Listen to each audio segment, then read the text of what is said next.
नमस्कार. तुमच्यापैकी अनेक जणांनी शिक्षकांसाठी काहीतरी व्हिडिओ बनवा, अशी एक मागणी लावून धरलेली आहे. गेल्या अनेक व्हिडिओ खालच्या कमेंट्समध्ये तुमच्याकडनं ती मागणी येतीये. त्यामुळे एकंदरीतच शाळा, शिक्षक, तुम्ही आणि तुमची मुलं, हे जे काय एक तांगडं आहे, त्या मुलाच्या पत्रिकेतले हे जे सगळे वेगळे-वेगळे ग्रह आहेत, ह्याच्याबद्दल थोडं बोलावं असं मला वाटतंय. त्यामुळे अ, हा व्हिडिओ कदाचित नेहमीपेक्षा थोडा लांबलचक होईल. पण तुम्ही नेहमीप्रमाणेच प्रेमाने ऐकाल सगळा आणि सुयोग्य कमेंट्स कराल, अशी मला अपेक्षा आहे. तर मुलं आणि शिक्षक याबद्दल बोलूया. शिक्षकांच्या ज्या 2 महत्त्वाच्या कॅटेगरीज आहेत, की एक म्हणजे खाजगी शिकवण्या घेणारे शिक्षक आणि दुसरे म्हणजे शाळेतले शिक्षक.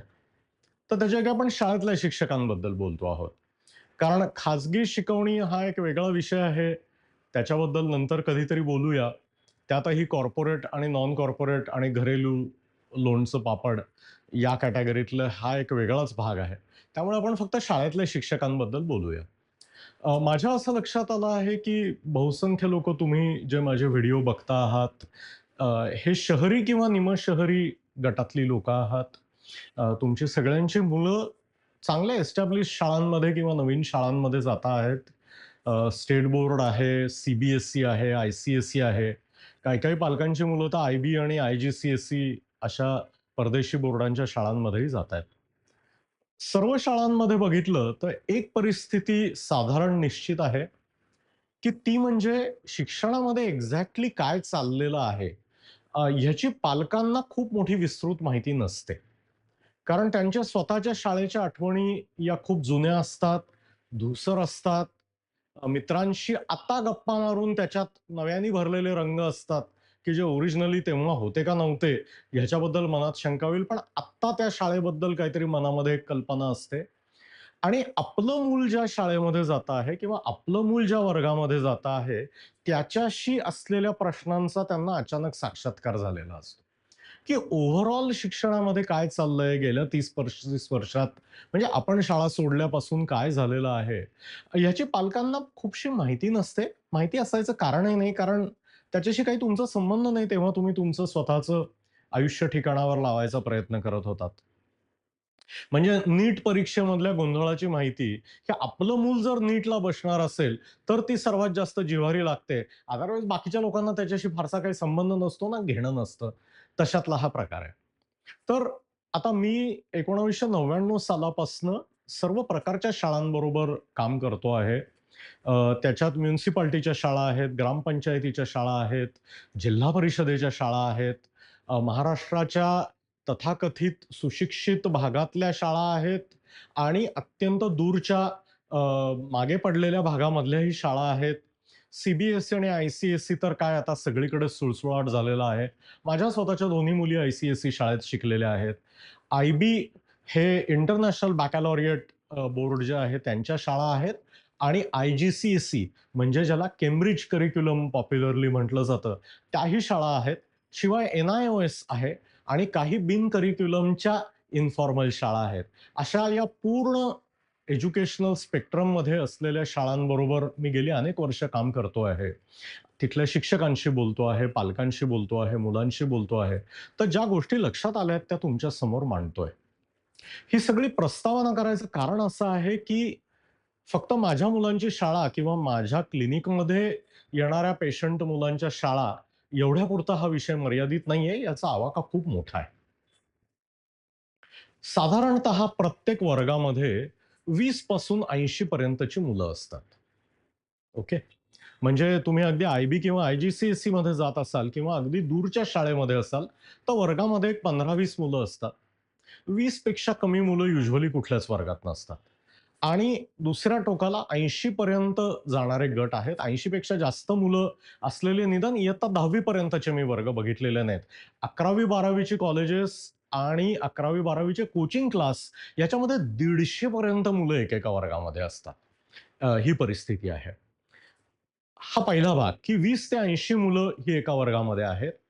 इयत्ता 1ली पासून प्रत्येक वर्गावर एकच शिक्षक असतो एका पिरियडसाठी. ओके. त्याच्या आधी नर्सरीसाठी, प्री-स्कूलसाठी टीचर आणि टीचिंग असिस्टंट अशी 2 माणसं असतात. पण इयत्ता 1ली पासून युजुअली एका वेळेस एकच शिक्षक असतो वर्गावर. तिसरी गोष्ट म्हणजे या शिक्षकांना वर्षभराचं एक करिक्युलम ठरवून दिलेलं असतं.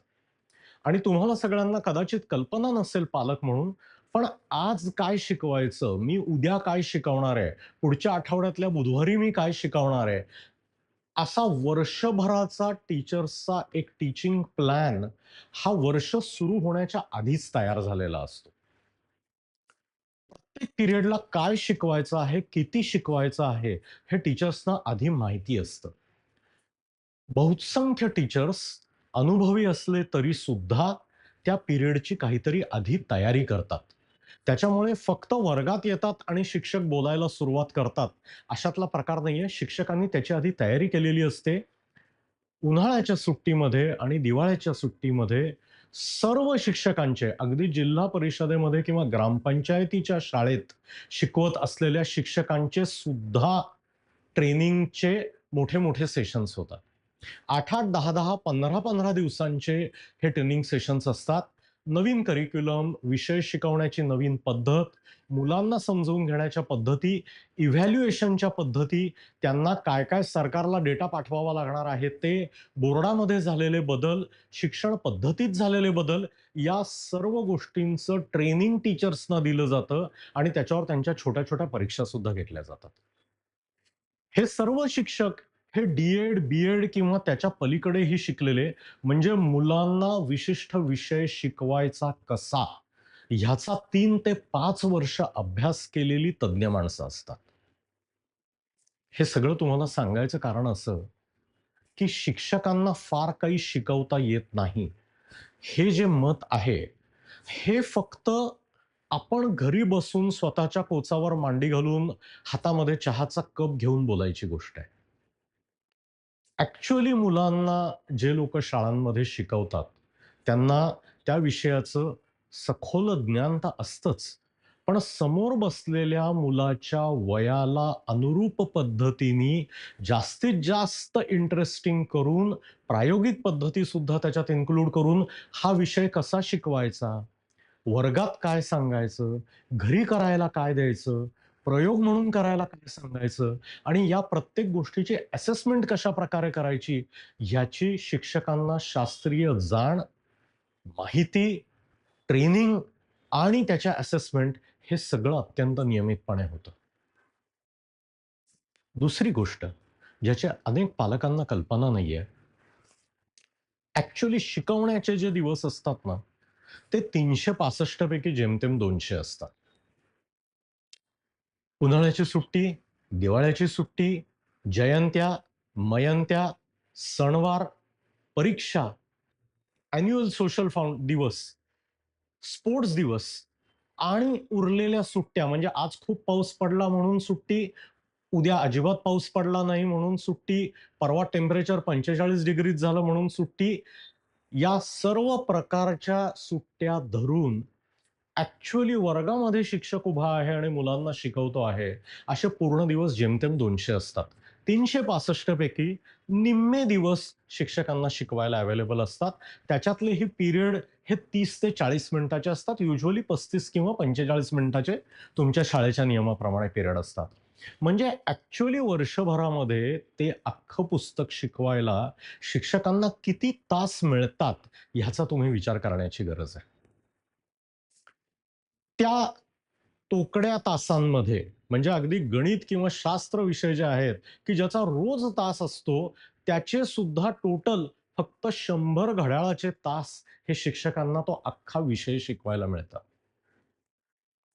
त्यातही वर्गातल्या सर्वात हुशार मुलापासून वर्गातल्या सर्वात दुर्लक्षित किंवा मागे पडलेल्या मुलापर्यंत आणि आता इन्क्लुसिव्ह स्कूल्स असल्यामुळे शैक्षणिक डिफिकल्टी असलेल्या मुलांना सुद्धा त्याच वर्गामध्ये बसून या सर्व मुलांना समजेल, निदान बेसिक गोष्टी तरी सगळ्यांना समजतील, या प्रकारे शिक्षकांना ते 30 ते 40 मिनिट घालवावे लागतात. ह्याचा जर सगळ्याचा तुम्ही विचार केला, तर तुमच्या लक्षात येईल की शिक्षकांना ऑलरेडी असलेलं काम कमी करणं ही आपली जबाबदारी आहे. शिक्षणाचा जर तुम्हाला दर्जा सुधारवायची तुमची खरंच मनापासून इच्छा असेल, तर तुम्हाला ॲक्चुअली शिक्षकांना मदत करावी लागते. कारण हे जे मी सगळं तुम्हाला सांगितलं ह्याचं कारण असं आहे, की तुमच्या लक्षात यावं, की प्रत्यक्ष प्रॅक्टिकली तिथे वर्गात उभं राहून शिकवायचं, ह्याच्यासाठी किती जास्त कष्ट घ्यावे लागतात, किती प्रतिकूल परिस्थितीमध्ये मुलांना शिकवावं लागतं. आणि त्याच्यात ती पोरं घरी तुमचा मार खाऊन, शिव्या खाऊन आलेली असतील, बसमध्ये आदळत आपटात आलेली असतील, वर भुकेली आलेली असतील किंवा काही कारणांनी त्यांचं लक्ष नसेल, तर तो अख्खा तास, अख्खा दिवस त्या पोरासाठी वॉशआउट होतो आणि त्याचा दोष इन्व्हेरिएबली शिक्षकांच्या डोक्यावर येतो, की तुम्ही मुलांना एंगेज करत नाही आहात. त्यामुळे हाही विषय शाळेत शिकवला पाहिजे, तोही विषय शिकवला पाहिजे, हे शिकवायला जास्त वेळ दिला पाहिजे, ते जास्त रंगीत पद्धतीने शिकवलं पाहिजे. अशा जेव्हा आपण मागण्या करतो, तेव्हा पहिला प्रश्न आपण स्वतःला हा विचारायला पाहिजे, की सध्या चालू असलेल्या गोष्टींपैकी शिक्षकांवरचं कुठलं ओझं मला कमी करता येईल, म्हणजे मी म्हणतो आहे त्या गोष्टींसाठी तिथे जागा मिळेल. कारण ही अत्यंत गच्च भरलेली थैली आहे. ह्याच्यातल्या गोष्टी ऑलरेडी उचलली की खाली पडता आहेत. त्याच्यात अजून गोष्टी टाकायला वेळ नाहीये, जागा नाहीये. त्यामुळे त्यात शिक्षकांनी पुन्हा मुलांच्या मानसिक स्वास्थ्याची काळजी घ्यावी, मुलांच्या आनंदाची काळजी घ्यावी, त्या क्षणी मुलांची असलेली भावनिक परिस्थिती लक्षात घेऊन शिकवावी. अहो, या सर्व गोष्टींची चाड असलेला माणूसच शिक्षक होतो. ही फार महत्वाची गोष्ट आहे, की ज्यांना मुलांबरोबर काहीतरी काम करायची नड आतून जाणवते आहे.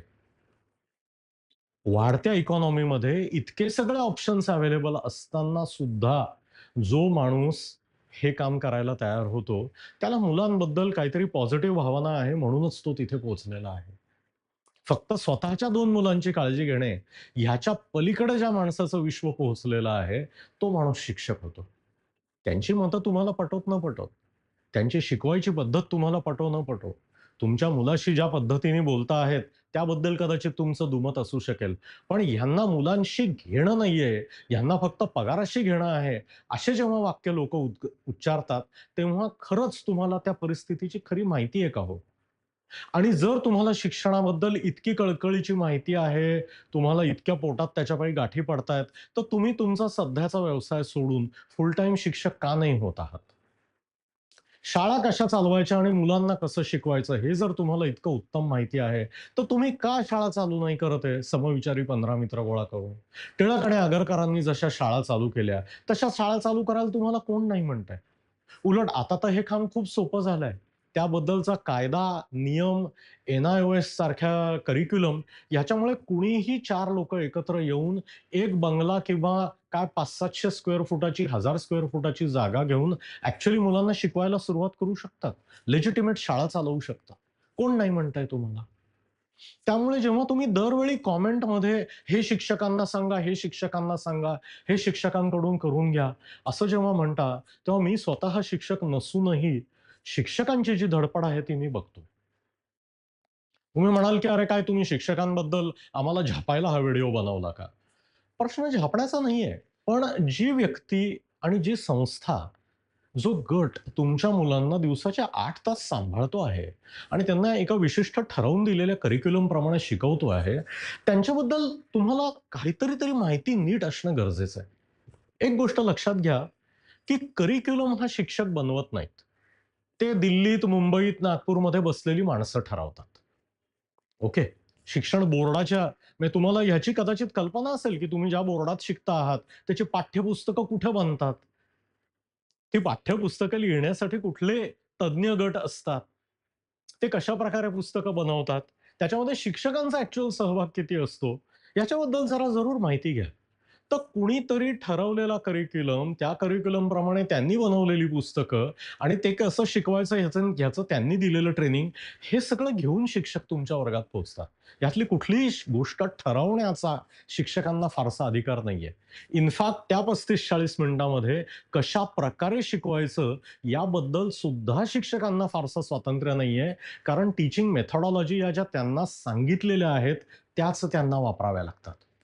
शिक्षकांच्या हातात असलेली गोष्ट म्हणजे चेहऱ्यावर हसू ठेवणे, प्रत्येक मुलापर्यंत हे पोहोचतं आहे का नाही, याची थोडी एक्स्ट्रा काळजी घेणे, एखादं मूल मागे पडत असेल किंवा एखादं मूल फार पुढे जात असेल, तर त्याला त्या गटाबरोबर ठेवण्याचा प्रयत्न करणे आणि या सर्व प्रकरणामध्ये अभ्यासक्रम पूर्ण होऊन, परीक्षेची तयारी होऊन, तुमच्या मुलांना मार्क चांगले पडतील ह्याची काळजी घेणे. कारण ते नाही झालं, तर लगेच येऊन शिक्षकाच्या कपाळाला बंदूक लावली जाते.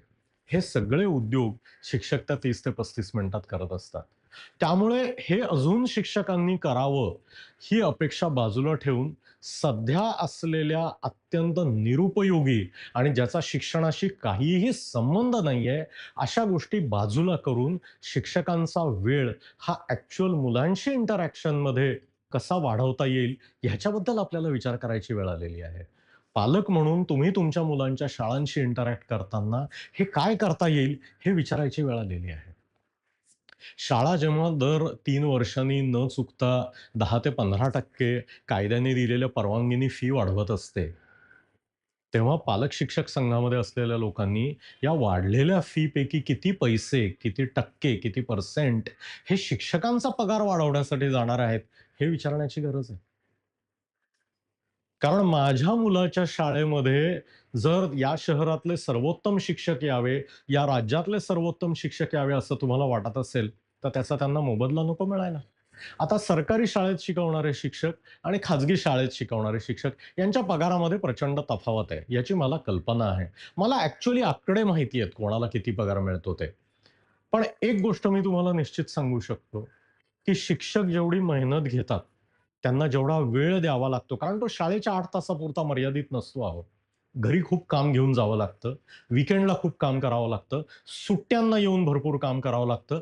सरकारी शिक्षक असेल, तर सरकारने टाकलेले अशैक्षणिक उद्योग आणि खाजगी शिक्षक असेल, तर संस्था चालकांची मनमानी इथपासून सर्व उद्योग करावे लागतात. संस्था चालकांच्या वाढदिवसासाठी डान्स बसवणे, हे सुद्धा शिक्षकांचं काम असतं खाजगी शाळांमध्ये. हे सगळं बघता या शिक्षकांना आपण त्यांचं काम हलकं व्हावं म्हणून मदत करायची गरज आहे. पेरेंट टीचर मीटिंगच्या वेळेस, पालक शिक्षक मीटिंगच्या वेळेस एकदा बाजूला उभं राहून पालक शिक्षकांशी काय बोलत असतात ते ऐका. माझ्या पोराला डबा खायला लावा. माझ्या पोराने टीव्ही बघू नये, मोबाईल वापरू नये ह्याच्यासाठी काहीतरी करा. माझ्या पोराला घरी माझं ऐकायला सांगा. माझा पोरगा जास्त अभ्यास घरी करेल हे करा. या प्रकारच्या तक्रारींचा आणि मागण्यांचा शिक्षकांवर भडीमार होत असतो. 4 महिन्यापूर्वी झालेल्या याच्यातले तुम्ही इथं माझ्या पोराचा अर्धा मार्क का कापला? ह्याच्यावर इयत्ता 2री आणि 3रीतल्या पोरांचे पालक शिक्षकांशी भांडत असतात. मला बरेचदा असं वाटतं, की हा सर्व त्रास सहन करून, ही कटकट सहन करून सुद्धा जी व्यक्ती ते काम वर्षानुवर्ष करतीये, त्याला आयदर पैशाची नितांत गरज आहे किंवा त्याला खरंच वर्गामध्ये मुलांबरोबर जे 40 मिनिट मिळतात, त्यामध्ये जेन्युइन आनंद मिळतो आहे, म्हणून ती व्यक्ती ते काम करते आहे. तर दरवेळी शिक्षकांकडून अधिक मागण्या करण्यापेक्षा आपण त्यांना मदत कशी करता येईल, पालक म्हणून, त्या शाळेचे सभासद म्हणून आपल्याला काय करता येईल, ह्याचा थोडा विचार करूया. शिक्षण क्षेत्रामध्ये अनेक त्रुटी आहेत. शिक्षकांबद्दल अनेक तक्रारी केल्या जातात. प्रत्येक क्षेत्रात काम करणाऱ्या लोकांबद्दल तक्रारी असतात. त्याच्यातल्या काही तक्रारींमध्ये कदाचित तथ्य असेल सुद्धा, नाही असं नाही. पण आपल्या मागण्या आणि परिस्थिती ह्याच्यातली तफावत थोडी लक्षात घ्या. त्यामध्ये आपण काय हातभार लावू शकू हे बघा. त्यांच्यावरचा बिनगरजेचा लोड तर आपल्यामुळे वाढत नाहीये ना, ह्याची थोडी काळजी करा आणि मग आपण शिक्षकांबद्दल बोलायला पात्र होऊ, असं मला वाटतं. धन्यवाद.